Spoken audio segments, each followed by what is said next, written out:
Hello everyone, my name is Alok Mishra and I welcome you once again back on my channel on YouTube.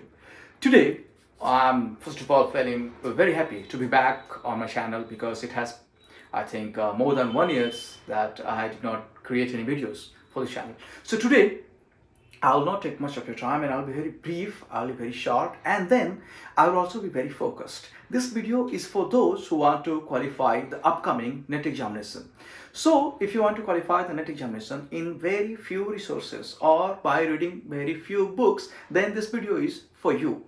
In this video, we'll discuss a few books that will help you qualify the NET examination in English literature. First of all, before we discuss any of the books that I'm going to talk about, you need to have a very sound and good idea of the history of English literature. And if you are new, you can go through this book.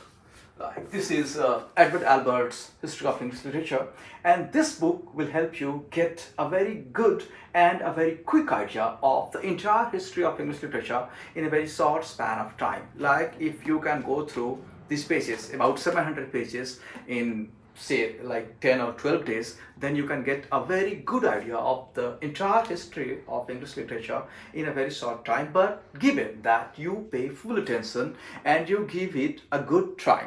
This book will help you understand the entire history of English literature. I'm just focusing on these keywords or this phrase, the entire history of English literature, because it has a very unique combination of facts and then also figures. For example, like date of birth or the dates for certain novels, publications or poetry collections, etc. And let me show you one very important thing. Like in the beginning of every chapter in this book, you will be getting a timeline like this so that you can easily memorize the facts and the figures. And then once you have gone through any of the good books, not only this one, you can also consider David Icke's, you can also consider Casamia, or you can also consider any other good book that you think will give you a good idea of history of English literature. Then we'll talk about 3 books.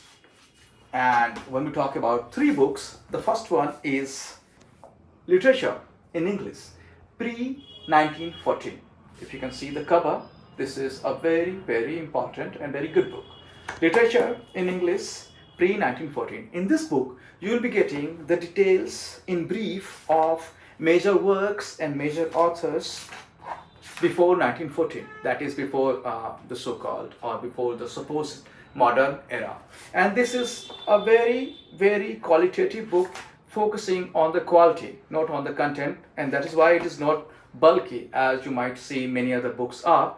And this has very important first-hand information. For example, if I focus on any one of the given persons like Horace Walpole, so you can see like here is Horace Walpole, and then you will have a brief biography of the person, a philosophical overview of the person's produced literature, and then also important figures and important works. So this is what you need for the NET examination. And then after this book, we'll focus on this one. This is very important, and this is also a very rare book or maybe very costly book because many publishers or many sellers have increased the prices unimaginably.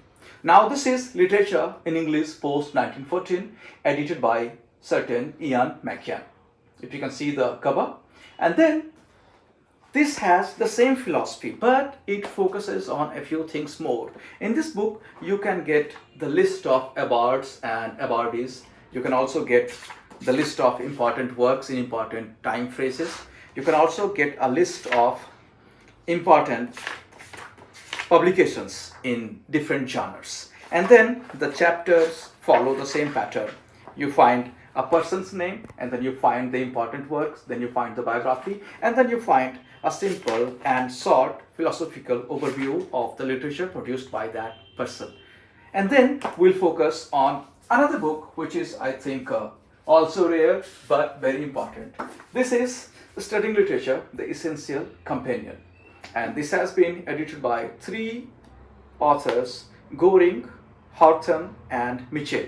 Now in this book, you will get everything that any beginner or any moderate student of literature will need going forward.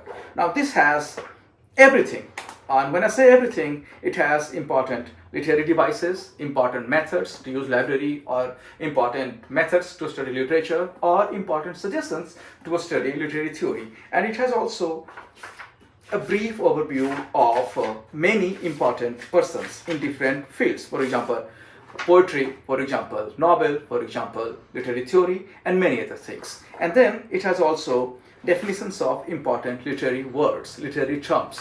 So it covers many aspects of English literature, and then that gives you a good preparation.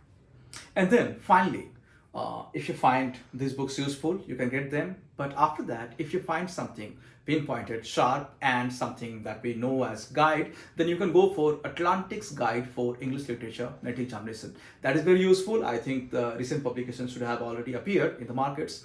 So you can get one copy of that, and then you will be feeling very much prepared for the upcoming examination. All the best for that. And then also keep looking for the channel because many more videos are coming. Thank you for watching this video, and all the best for examinations.